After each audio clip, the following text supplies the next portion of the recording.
Vamos assim elevando os nossos pensamentos ao Mestre Jesus, a equipe de André Luiz e de Emmanuel, que já estão aqui presentes junto conosco nos nossos lares, para que possamos nessa noite, mais uma vez, aprender um pouco mais da vida no mundo espiritual, a influência desses espíritos nas nossas vidas, influências boas e influências ruins, para que isso nos ajude a tomar melhores decisões no nosso dia a dia. Graças a Deus. Esse capítulo, ele mexe muito com a gente porque ele fala de um tema muito delicado e um tema que normalmente gera muita curiosidade para todo mundo, que é a parte da obsessão, né? Então, a gente sabe, montando, eles tinham tido no dia anterior um encontro com o Gregório, e o Gúbio, que é esse instrutor que está liderando essa missão de ajudar a Margarida, consegue negociar com o Gregório para que, se ele não ajude a libertar a Margarida, pelo menos ele não atrapalhe. E o Gregório dá alguns dias para eles tomarem alguma atitude. E também lembrando do começo do livro, que o Gúbio tinha sido o pai da Margarida. É uma coisa importante da gente se lembrar. Nesse evento especial, a gente que é pai, que é mãe, que sabe o quanto o sangue sobe na cabeça, assim como a gente fica bravo quando alguém, de alguma forma, magoa, machuca os nossos filhos, a gente não consegue nem vislumbrar uma situação cruel como essa que está acontecendo, e a forma controlada e elegante que o Gúbio consegue lidar. Então, entrando na casa, e eu quis fazer alguns parênteses aqui. Primeiro, a gente olhando para o lado da matéria, a gente olhando para o lado espiritual, tanto da casa quanto das pessoas, e depois indo um pouco a experiência que eles têm numa missa na igreja. Uma missa de uma igreja católica, mas podia ser qualquer uma. Podia ser num centro espírita? Podia ser numa igreja episcopal? Poderia. Numa igreja protestante? Não importa. Porque o ponto que a gente está tentando analisar aqui é a afinidade espiritual, a sintonia espiritual. Então, ele chegando na casa da Margarida, a gente vê aquele retrato, né, daquilo que é o sonho da maior parte das pessoas, que é uma casa linda por fora. Mas, na verdade, a gente está sabendo que nessa casa tem 60 obsessores. Um especial que é um inimigo da família, mas os outros são associados. Então, da mesma forma que existe um vínculo empregatício aqui no plano material, a gente vê esse vínculo empregatício também no plano espiritual. Então, muitas vezes, a atuação que a gente recebe de obsessores, e para quem não sabe aquela história do Chico, que ele fala que quem tem pouco tem sete, então não é para a gente se achar que esse caso é o caso da Margarida, e talvez tenha sido isso que mexeu tanto comigo, você pensar que essa é a nossa casa. E como é que a gente se defende, como é que a gente se protege? E aí ele descreve não só a aparência dos espíritos como uma coisa decrépita, horrorosa, assustadora, monstruosa, mas também a aura da casa, que era aparentemente uma casa maravilhosa, mas com uma vibração pesada. Ele tinha dificuldade de respirar lá dentro. Isso, para alguns de nós que somos médios, a gente sabe que é real, que a gente passa por isso também, que a gente pode ir a muitos locais, numa casa maravilhosa, mas de repente a gente sente aquela sensação de sufoco, de dificuldade de respirar, de vontade de ir embora, de incômodo. Quando a gente sente esse tipo de coisa, para quem principalmente está trabalhando o seu lado mediúnico, tem que prestar atenção, porque não é acaso que isso está acontecendo. Isso é real. A gente não consegue ver com os olhos do corpo, mas a gente consegue sentir com os olhos do espírito, né? E aí, continuando. Qual que é a estratégia do grupo? Porque a gente já está vendo que esses espíritos que estão trabalhando nesse projeto aí de fazer a Margarida ficar louca, enlouquecida, mas principalmente ser hospitalizada num hospício, são extremamente inteligentes, são maquiavélicos, são precisos, meticulosos em todos os detalhes. Então, o Gúbio, ele tem que entrar com a mesma seriedade. A gente tem que lembrar que o ser bom não é ser bobo. O ser bom significa a gente não fazer mal para o próximo, mas também significa a gente não ser conivente com o erro. O que ele vai estar fazendo é ajustar a sua conduta sem atravessar de uma forma negativa os seus valores, de forma a conseguir trabalhar e ajudar esses espíritos obsessores.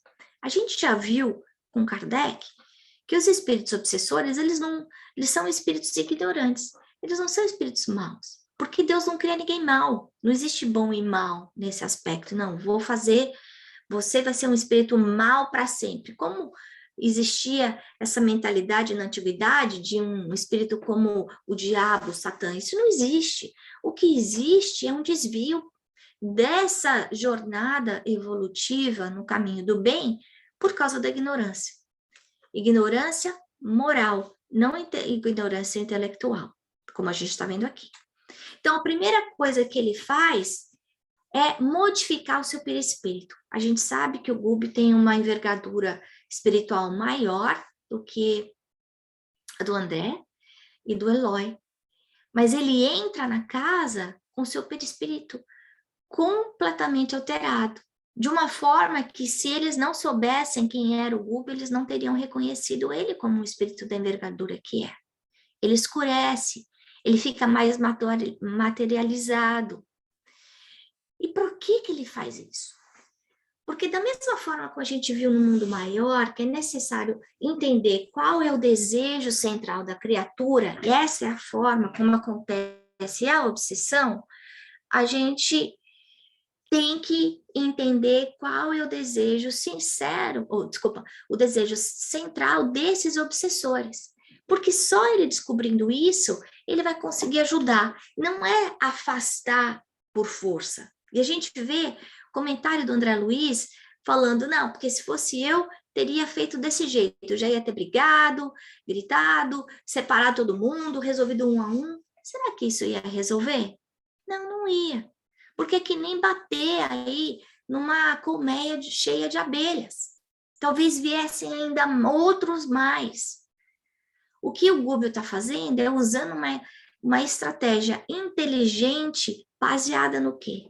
No amor ao próximo.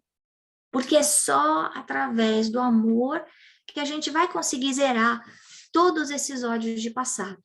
Bom, ele quer entender o quê? Quais são as ferramentas que estão sendo usadas? A gente já sabe que são 60 obsessores, isso ele já sabia, mas o que eles estão fazendo com a Margarida? Para fazer com que de uma pessoa normal ela passe a ser uma pessoa completamente adoentada mentalmente. Outra coisa, quais são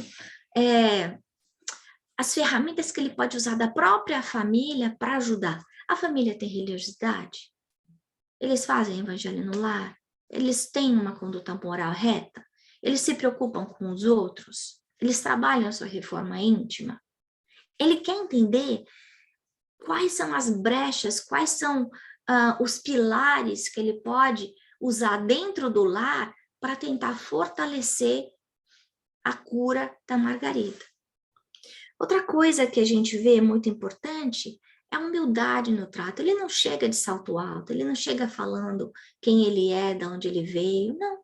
Ele dá lá a senha que foi designada aí pelo Gregório, simplesmente para ele não ser atacado naquele ambiente tão feroz.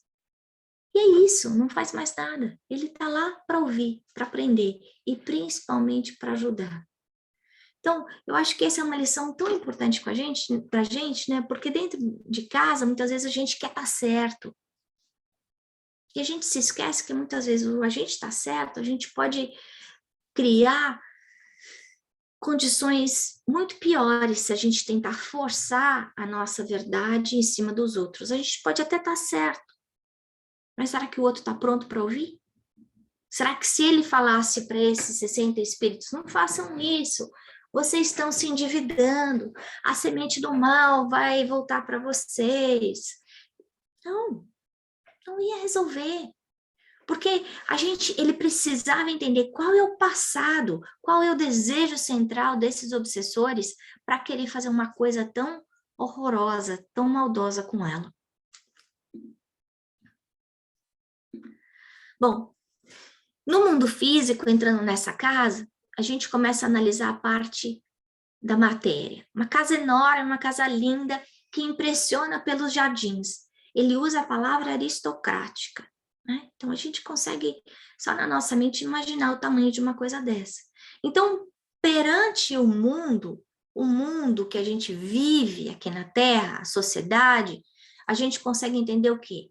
Que é uma família de sucesso. Que eles conseguiram o que a maior parte de nós sonha, que é poder, dinheiro, tem juventude. Eles chegaram lá, basicamente. Eles têm um doente da família, mas quem não tem, não é? Nessa casa não se vive o evangelho, não se vive a moral do Cristo. Qual é a moral do Cristo? Amar a Deus acima de todas as coisas e ao próximo como a si mesmo. Então, eles fazem parte de uma família, como muitas das famílias que existem na Terra ainda, onde pode até falar da boca para fora, que a gente chama aqui de lip service, que é cristão, mas na verdade não é um cristão que une a sua fé à vivência da caridade, à transformação interior, né? Do ponto de vista espiritual, isso o André enxergando, não significa que todo mundo, todo espírito que chegasse lá, ia estar conseguindo enxergar as mesmas coisas. Porque a gente sabe que essa capacidade de ver da gente, mesmo no plano espiritual, ela é proporcional ao nosso grau moral. Se nós não temos conhecimento suficiente, a gente não vai conseguir enxergar tudo. Tanto é que os espíritos inferiores, eles não têm uma noção clara de quando existe a aproximação dos espíritos superiores. Isso a gente já viu em muitos casos, muitos estudos que nós fizemos aí de André Luiz. Mas a gente vê esses espíritos de uma inteligência profunda, eles conhecem a técnica da obsessão em detalhes muito maiores do que nós mesmos. Eles conseguem manipular o fluido vital dela, eles conseguem manipular o fluido cósmico, criando essa atmosfera pesada, esse lugar envenenado, de uma forma que eles colocam ela numa obsessão profunda. A gente vê ela estar completamente subjugada. Ou como no passado se falava, antes de Kardec, uma possessão. Não existe possessão, por quê? Porque ninguém possui a gente. Cada um de nós é um espírito individual. Não existe uma mistura de um perispírito com o outro. Não. Existe esse contato perispírito a perispírito, que é assim que acontece a mediunidade, e existe essa influenciação desses espíritos. Outra coisa que a gente acha interessante é o Saldanha comentando que ela é uma presa fácil. Por que ela é uma presa fácil? Na visão dele, ela é uma presa fácil porque ela não tem uma visão espírita, uma vivência evangélica, uma vivência cristã, uma preocupação com o próximo. Mas ela tem algumas coisas boas que ajudam ela. Quais? Primeiro, ela tem vontade de viver. Isso foi fundamental para ela receber a ajuda dela. E a gente fala isso porque, como o Divaldo já repete há anos, a gente está vivendo aí a fase onde as pessoas vão estar mais deprimidas. É a década, não sei se dá para falar década, porque isso já está em mais de década, mas essa janela da depressão e do suicídio. Ele mesmo fala que nos próximos anos vai ser, o índice de suicídio vai aumentar muito. Então, a gente vê a importância do amor à vida. A outra coisa, que ela não é uma presa tão fácil assim, é que a gente sabe que ela está recebendo ajuda por quê? Porque ela pediu. De alguma forma, mesmo estando fora da lucidez, porque a gente já está vendo que ela está na subjugação. E para quem quiser conhecer um pouco mais sobre os tipos de obsessão, no livro dos médiuns, no capítulo 23, existe um capítulo, esse capítulo, que é o 23, que fala só da obsessão. E ele define em detalhe a obsessão simples, a fascinação, a subjugação, as causas da obsessão e as formas de combater a obsessão. Então, vou repetir. Capítulo 23 do Livro dos Médiuns, que eu acho que está muito alinhado com esse capítulo, que é uma aula de obsessão para a gente. Todos nós somos médiuns, a gente já sabe disso pelo Espiritismo. A gente tem que entender isso, de verdade, por nós e pelos outros.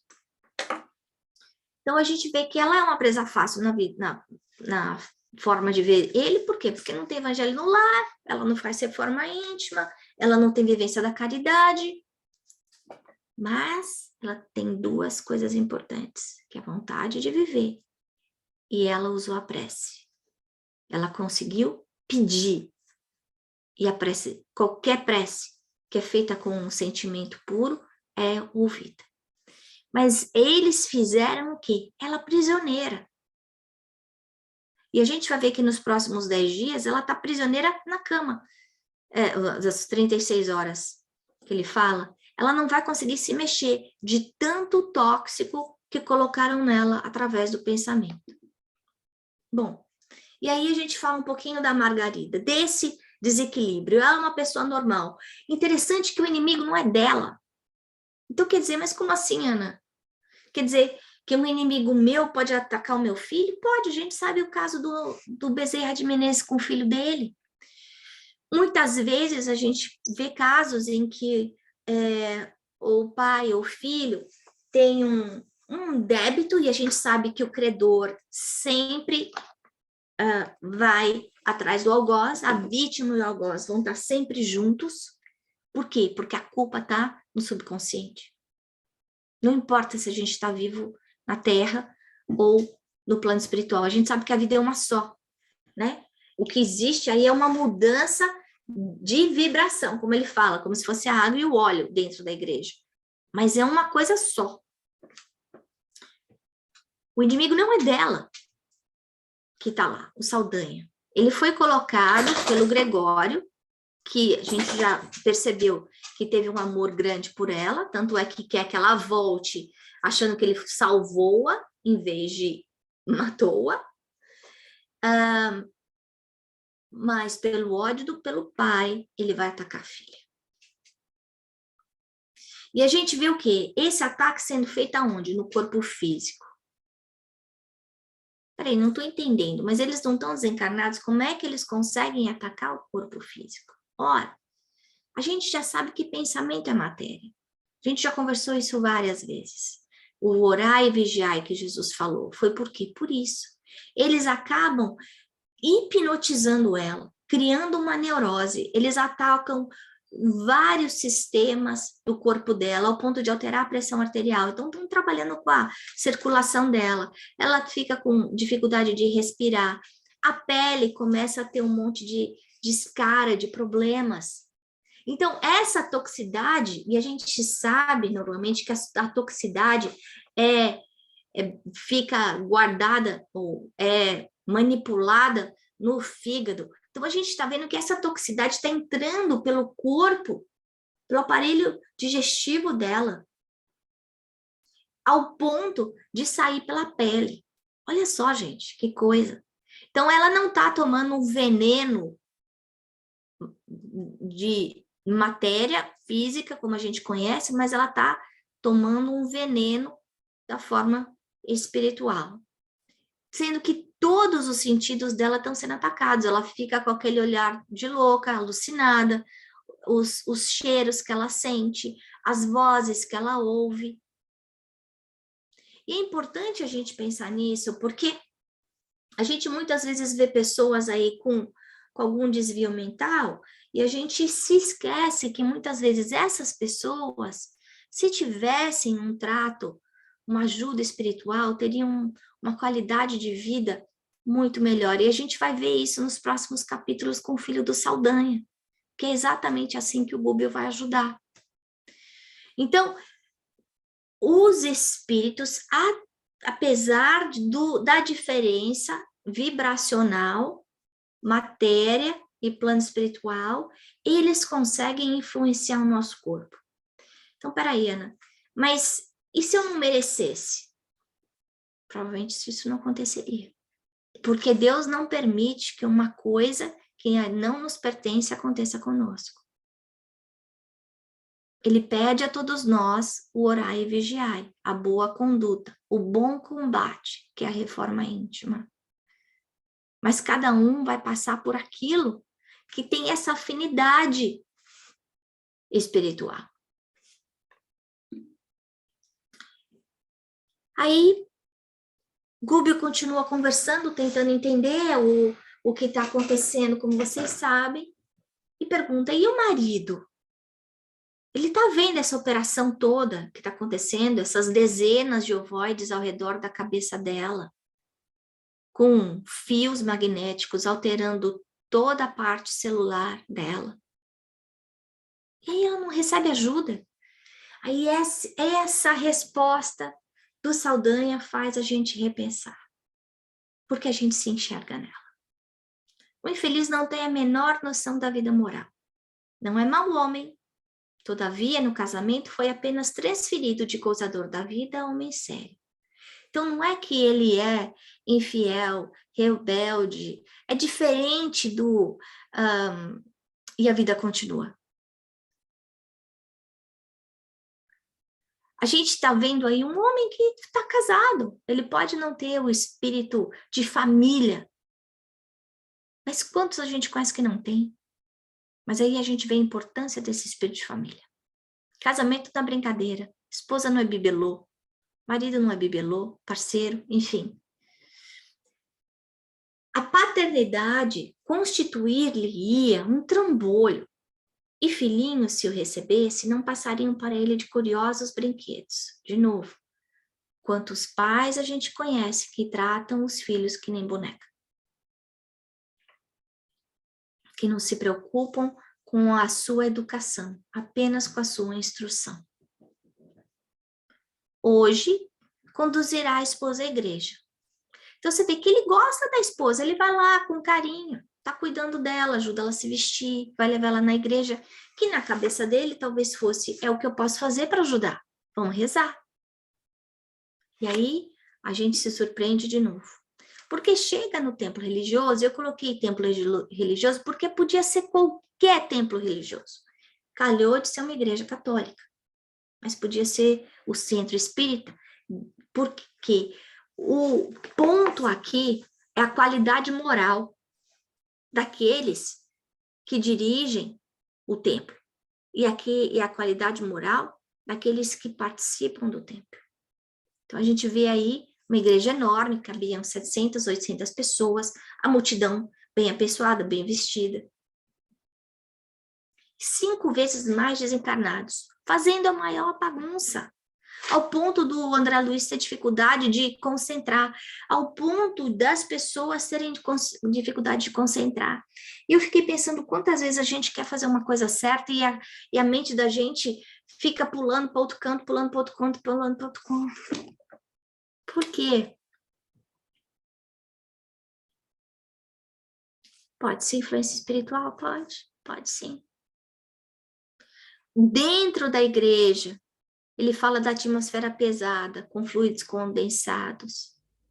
Porque as pessoas que estão lá dentro estão trazendo junto com elas esses fluidos condensados.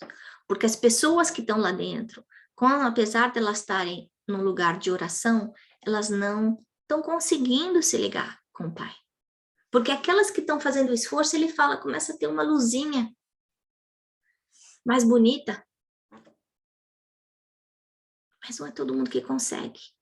Então, eu fiquei pensando também, se todos nós mudássemos para Júpiter, será que seria mais fácil para a gente ser bom? Ia. Ia ser muito mais fácil. Mas o ponto aqui é a gente conseguir vencer as nossas próprias imperfeições. Ele também fala uma coisa Interessante que é a imentação mental dos objetos, que há um século existiam esses objetos lá, e as pessoas toda hora ficavam adorando esses objetos. Significa que a gente deve adorar pedra, santo, quadro? Não, não é isso. Mas isso mostra que a impregnação mental vai fazer diferença. E a gente sabe isso com planta. Se eu tiver 2 vasos de planta, tem inclusive experiência falando disso. Uma eu falo que tá linda e a outra eu só falo como você é feia. Ela que tá ouvindo que é feia, ela vai morrer, ela vai secar. É a impregnação mental. Agora, o mais inacreditável é ver esses sacerdotes desligados aí do culto do ponto de vista moral. Eles estão lá fazendo a liturgia de uma forma ritualista, com toda a vestimenta e pompa, mas a cabeça e o coração não está ali. Adianta? Não adianta. Isso a gente conhece que existe? Conhece. É só na Igreja Católica? Não é. É em todo lugar, porque isso é dos homens, não é da instituição religiosa. E aí vem esses espíritos elevados, abençoam a hóstia, abençoam a água. Mas na hora que o sacerdote toca, escurece de novo. Mas para quem recebe, aquele que merece, ela se ilumina. Então a gente vê que naquela hóstia iluminada que a pessoa come, ela vai estar recebendo as bênçãos que ela precisa, bênçãos curadoras do ponto de vista moral, emocional, espiritual, material. O auxílio do alto está sempre presente. Agora, a gente precisa trabalhar, precisa ter merecimento.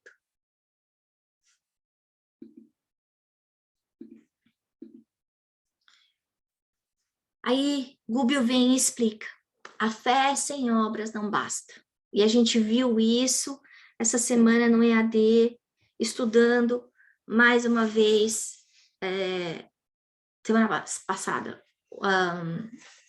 Não, foi nessa semana mesmo com a dona Odete, estudando as epístolas de Tiago e Pedro, a importância da vivência do bem, de transformar as nossas palavras em ação, de sair da nossa zona de conforto, entender que a gente não pode só tomar passe, que a gente não pode só dar palestra, que é pouco, que nós, como trabalhadores de Jesus, a gente tem que incorporar o bem em tudo aquilo que a gente faz, mas principalmente para nós, na nossa reforma íntima. A gente também percebe aí a importância da gente saber amar os inimigos. É isso que ele está fazendo. A única cura, o caminho aí é só o amor. E para aquelas pessoas que estão lá, aquelas centenas de pessoas que estão na igreja, puxa, elas não estão se esforçando para receber ajuda? Sim, mas elas têm mérito. O que elas estão fazendo para merecer receber as dádivas que elas estão pedindo? Cada um segundo as suas obras. Jesus já disse há 2000 anos, né? Então, para a gente fechar o nosso estudo de hoje, primeira coisa, como eu comentei agora há pouco, cada um segundo as suas obras. Para a gente fazer uma reflexão. O que é que eu estou fazendo? O que é que eu posso fazer? O que eu tenho que fazer de diferente? A diferença para nós é do que é ser cristão, do que é viver Jesus. Ou eu posso ser um ateu. Será que isso importa? Esse título? E a terceira coisa que eu queria comentar é a importância do evangelho no lar. A gente vendo aí a influência devastadora que os obsessores podem ter na nossa vida, porque nós não somos santos. Nós ferimos, nós magoamos, nós matamos, nós desrespeitamos. E eles vêm cobrar. E nós, pela nossa sintonia, a gente se liga a eles. pela nossa culpa. Então, a forma da gente se proteger, da gente não cair no mesmo ciclo vicioso de muitas vezes de séculos de vidas anteriores, é a gente começar essa nossa transformação. É através da nossa reforma íntima, que é a maior proteção que a gente pode ter, e para o nosso lar, o Evangelho no lar. Porque a gente está vendo aí. O ataque podia ter sido no juiz, não precisava ter sido na Margarida. O ataque do Saldanha, né? O Gregório queria atacar a Margarida, mas o Saldanha não tem nada com ela. Então, para a gente repensar, fazer a nossa reflexão de noite, e por favor, leiam o capítulo 23 do Livro dos Médiuns, tá bom? E agora vamos comentar. Quem quer começar?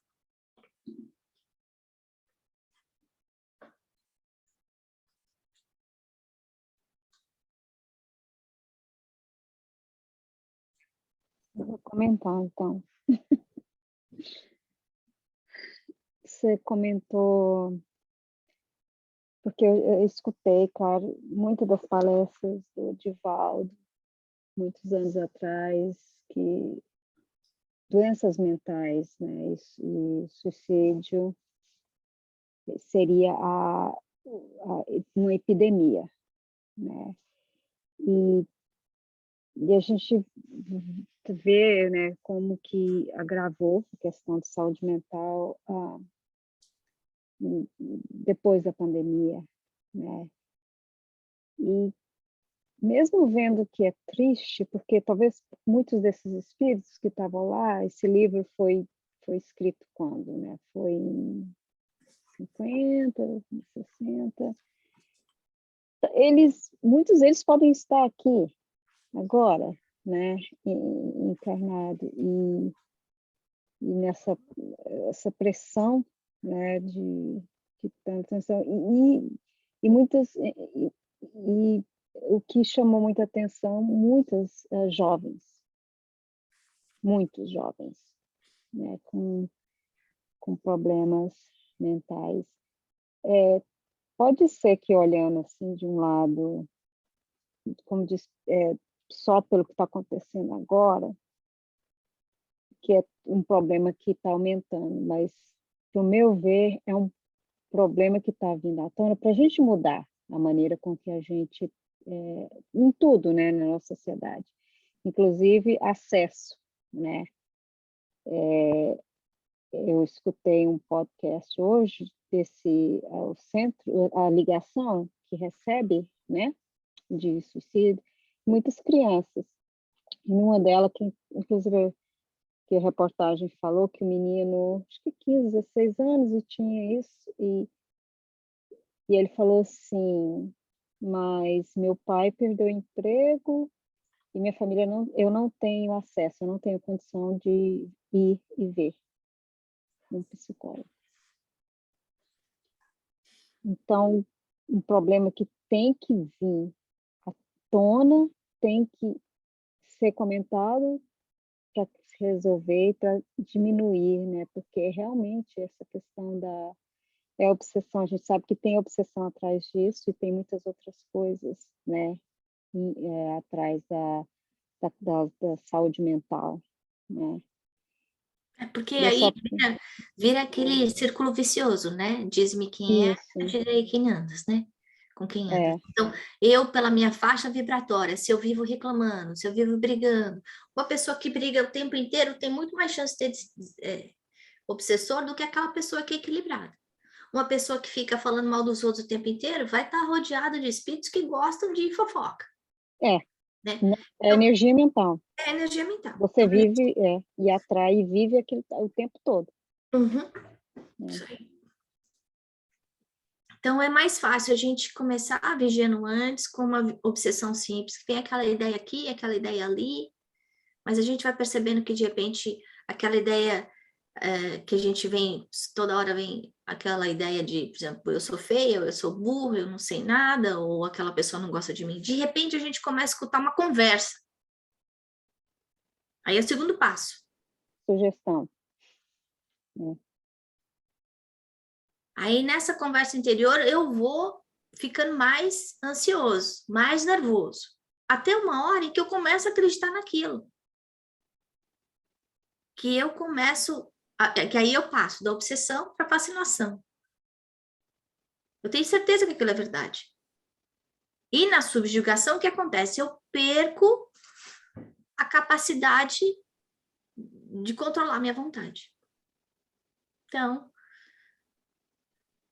a gente vê aí pessoas que se jogam no chão, pessoas que gritam no meio da rua, que tiram roupa no meio da rua. Por quê? Porque elas estão sendo manipuladas, subjugadas. Estão completamente hipnotizadas. Se eu falar para Letícia, olha, agora dá um passo para trás, você está entrando no seu banheiro, você vai, liga a água do chuveiro, estou hipnotizando a Letícia. Liga a área do chuveiro e começa a tirar roupa. Ela vai fazer isso. Ela não vai entender que ela está na frente de uma câmera. Na cabeça dela, ela está entrando no chuveiro. E é isso que acontece com a gente. Essa mudança de entendimento do que está acontecendo ao redor. É muito complicado. Mas a gente tem que prestar atenção porque começa devagarinho com a gente. E todos nós temos obsessores. Mais algum comentário?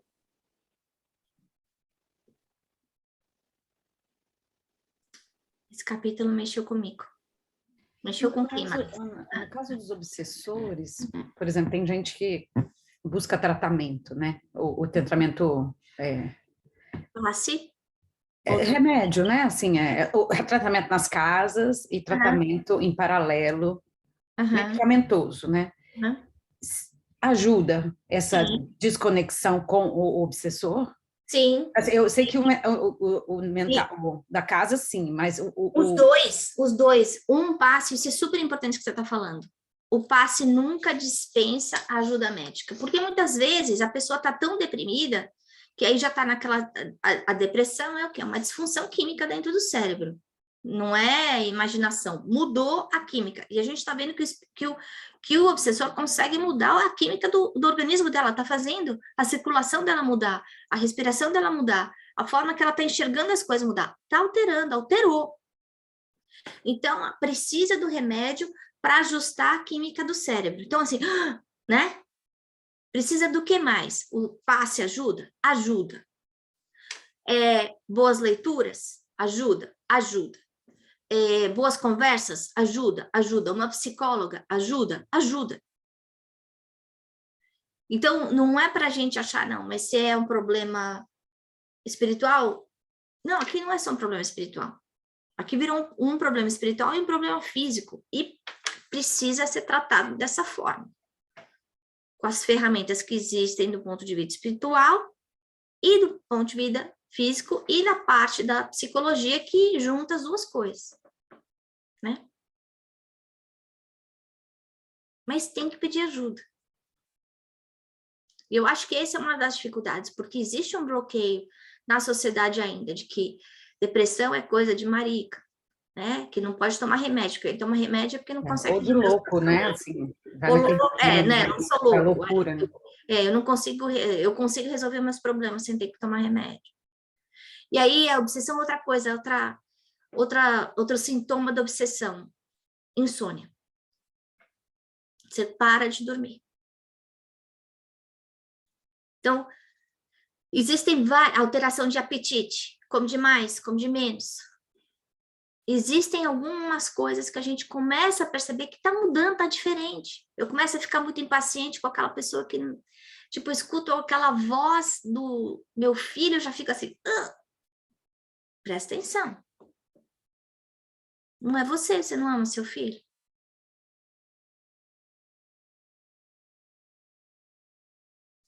A gente sabe, por exemplo, teve um caso, uma pessoa que a gente conheceu, minha mãe e eu, que a moça estava grávida, ela ficou com enjoo do cheiro do marido. O que devia ser? Os filhos deviam ser inimigos do marido. Não conseguia deixar o marido chegar perto. Ela pensava nele e ficava enjoada. troço com ele. Por quê? Porque a gente sabe que na hora que o bebê está dentro da barriga, toda a sintonia mental do neném altera a sintonia mental da mãe e a sintonia mental da mãe altera a sintonia do bebê, né? Mais algum comentário antes da gente encerrar? Porque já já a gente tem outro programa. Você está em mudo.